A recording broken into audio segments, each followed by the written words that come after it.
millions have placed their trust in you, and as you told the nation yesterday, you have felt the guiding hand of a loving God.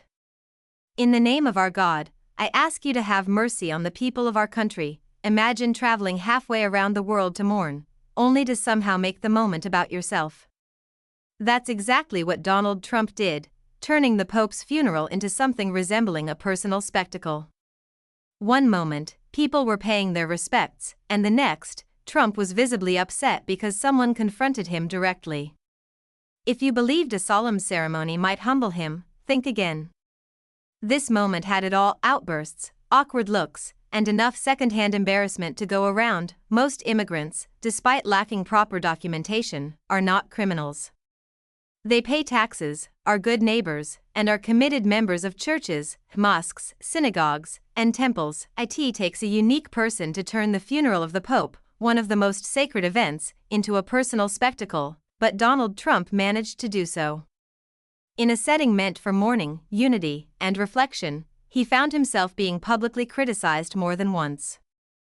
A religious leader, a cardinal, stood at the pulpit and addressed serious issues without naming names, but the meaning was clear: there are gay, lesbian, and transgender children in families of all political affiliations, some of whom live in fear. The people who harvest crops, clean buildings, work in poultry farms, and hospitals often lack citizenship.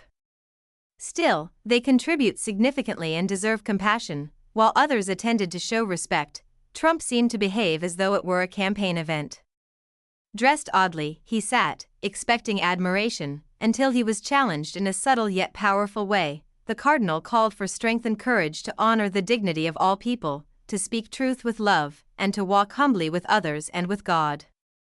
The message was not a personal attack, but rather a reminder of values. He asked the president to show mercy to children who fear their parents might be taken away and to help those fleeing war and persecution find refuge. The delivery was calm and deliberate, without needing to mention names. Still, the message was clear, highlighting specific behaviors and actions. The speech put pressure on Trump as criticism grows both at home and abroad. The cardinal spoke of people who claim to follow faith but act in contradiction, those who spread fear, sell expensive religious materials, build walls, commit infidelity, and exploit followers. Trump sat there trying to appear composed, but the speech directly addressed issues closely associated with him. The effect was undeniable. At a literal funeral mass, the MAGA movement is fundamentally built on hypocrisy. These people are shameless liars. Their ideas completely contradict their actions. The only consistent thing about them is how inconsistent and contradictory they are. Nowhere is that clearer than in Donald Trump's claim that he is a man of faith with Christian values, like stealing, cheating on his wife, and selling $60 Bibles when he's never even read them. It's a complete joke. For context, this wasn't the first time religious leaders thought maybe, just maybe, letting a golden calf with a Twitter account lead the faithful wasn't the best idea. Just days before, another bishop had gone viral for begging Trump to find compassion for immigrants, for the marginalized, for anyone not named Donald J. Trump. Spoiler alert, the message probably went into Trump's head, rattled around a bit, and filed itself under nonsense from losers back to the funeral. If the cardinal's first round wasn't enough, he doubled down. He referenced Pope Francis's lifelong mission to defend refugees and the poor, directly contrasting it with Trump's fear-mongering, his obsession with walls, and his tantrum-fueled policies that treat human dignity like an optional feature, like heated seats in a cheap rental car. At this point, even the statues were side-eyeing Trump. The marble angels looked like they were trying not to laugh. The globally televised, solemn crowd collectively experienced second-hand embarrassment so strong it could have powered the Vatican City lights for a month. His gestures and exhortations in favor of refugees and displaced persons are countless. His insistence on working on behalf of the poor was constant. It is significant that Pope Francis's first journey was to Lampedusa. And if you think Trump sat there quietly stewing, you clearly haven't been paying attention. Reports said he visibly fumed, his jaw clenched so hard it could have cracked diamonds, his hands twitched like he was itching to live-tweet the whole funeral. Rumor has it, somewhere deep inside his jacket, a phone vibrated, ready to unleash a 47-tweet thread about how the real victim was him. Because let's be honest, Trump treats criticism the same way a cat treats a bathtub: loud, panicked, and guaranteed to make a mess. The best part?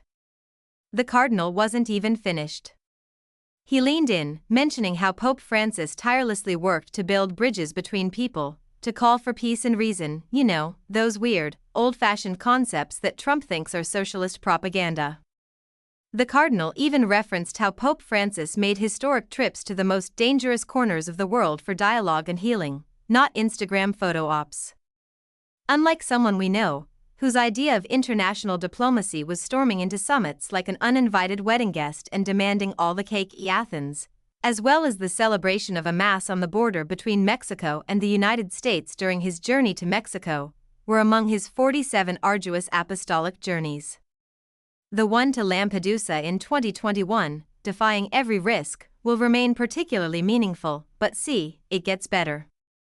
As the cardinal spoke about unity, compassion, and humility, it became so laughably clear that everything Pope Francis stood for was basically the anti-Trump. One was trying to heal a broken world, the other was trying to sell NFTs of himself as a superhero for $990 each. One talked about mercy for the marginalized, the other bragged about building a wall taller than his own delusions, and in that sea of mourning, in that grand cathedral, Trump shriveled into what he always truly was, a caricature of leadership, a loud gilded billboard for self-worship, a man whose greatest talent is making every moment, even one honoring a dead pope, about his own festering grievance complex. Of course, the internet immediately exploded, memes faster than light, edits of Trump's scowling funeral face plastered across the web, comments sections ablaze with laughter, outrage, and the occasional "he's totally playing 4D chess" posts from MAGA diehards. And what did Trump do after the funeral? Well, if history is any guide, he probably retreated to his hotel, screamed into a cheeseburger, and dictated an all-caps screed blaming the Pope for low TV ratings, insisting that if he were Pope, the funeral would have had more flags, more pyrotechnics, and at least one "lock her up" chant to symbolize the tragedy of immigration, with thousands of people drowning at sea. See, in the same vein, was his titles together with the ecumenical patriarch, because that's the thing about Trump. Criticism doesn't spark reflection, it sparks rage. Reflection requires a soul-searching process, slightly more complex than Googling "Am I the best person ever?" Rage, however, rage he can manage. Rage he can bottle up, slap on a red hat, and sell at a $40 markup. And that's what makes this funeral takedown so satisfying. It wasn't loud. It wasn't crude. It was quiet, devastating, and dignified. The kind of call-out Trump can never truly defend against, because no matter how many sycophants he stacks around him, no matter how many right-wing influencers he bribes with hats and hashtags, Trump can't outrun what he is: a walking contradiction to the values he claims to uphold. Faith? Trump treats it like a stage prop. Mercy? Only if it comes with a campaign donation. Truth? Only if it fits neatly onto a bumper sticker sold in the Mar-a-Lago gift shop. So yes, getting called out at the Pope's funeral wasn't just a random jab. It was a cosmic-level reality check delivered at the most inconvenient time possible. A gentle but firm reminder that, in the grand sweep of history, ego melts under truth like wax under fire. He's pointing at Macron, who is very angry, clearly because he was stood up a bit, and there's obviously a reason why. Trump will keep raging. He'll keep pretending. He'll hold rallies where he tries to rewrite the moment, portraying himself as the ultimate martyr, the guy who bravely endured being mildly criticized by a literal priest at a literal funeral for a literal pope. Truly heroic, but the rest of us will remember it for what it was: a moment of rare, perfect justice. A moment when even the highest halls of faith and tradition refused to let the circus go unchecked. A moment when a golden idol was ever so gently, ever so beautifully toppled by nothing more than a few simple truths spoken from a pulpit that Trump will never, ever be able to buy. And if you thought the verbal body slam from the cardinal was the end of Trump's misery tour, oh no. That was just the first act. Because apparently, arriving late to the Pope's funeral wasn't humiliating enough, Trump also managed to receive what could only be described as an Olympic gold medal in getting cold-shouldered by literally every other world leader in attendance. It was like watching a high school lunchroom where the unpopular kid sits down, and the entire table gets up to go look for ketchup, except in this case, it was presidents, prime ministers, and dignitaries all collectively remembering they had somewhere better to be. The second Trump waddled into frame, it's different from him, which, if you've done any little bit of reading of the Bible, isn't exactly super Christ-like. The footage was brutal. Trump trying to insert himself into tight political circles, smiling too wide, nodding too eagerly, lurking around important conversations like an out-of-place wedding crasher who insists he's good friends with the bride. You could practically hear his inner monologue screaming, "Notice me, validate me." While world leaders strategically turned their backs faster than a synchronized swimming team at the Olympics, even the body language experts had a field day. Analysts broke it down frame by frame, pointing out things like the stiff posture, the pointed non-eye contact, the polite but urgent body angles people use when they're trying to not engage without starting an international incident. It was the diplomatic version of ghosting, and Trump got the full treatment. And of course, because this is Donald Trump, he couldn't just take the L quietly. No, he had to create a moment. That's when the infamous awkward photo op happened. Trump, standing there grinning like a used car salesman at a funeral, holding a pose that screamed, "I still matter," while everyone else just politely tolerated his existence like they'd tolerate a loud, annoying drone buzzing over a national monument. Cardinal alluding to the Pope's many call-outs of Donald Trump and his fear-mongering around immigration, his attacks on anyone who is different from him, which, if you've done any little bit of reading of the Bible, isn't exactly super Christ-like. It was the kind of photo that instantly went viral. People captioned it with everything from "when you weren't invited but show up anyway" to "the human embodiment of "you can't sit with us."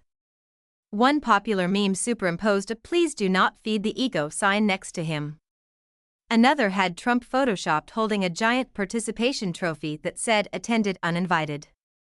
Meanwhile, back in Mar-a-Lago, reports suggest Trump was melting down behind closed doors, furious calls to advisors, demands for spin strategies, fantasies about getting even. Because nothing bruises an ego more than being reminded in public and on the world stage that no amount of money, followers, or retweets can buy respect. And speaking of respect, the funeral wasn't just a sea of snubs, it was also a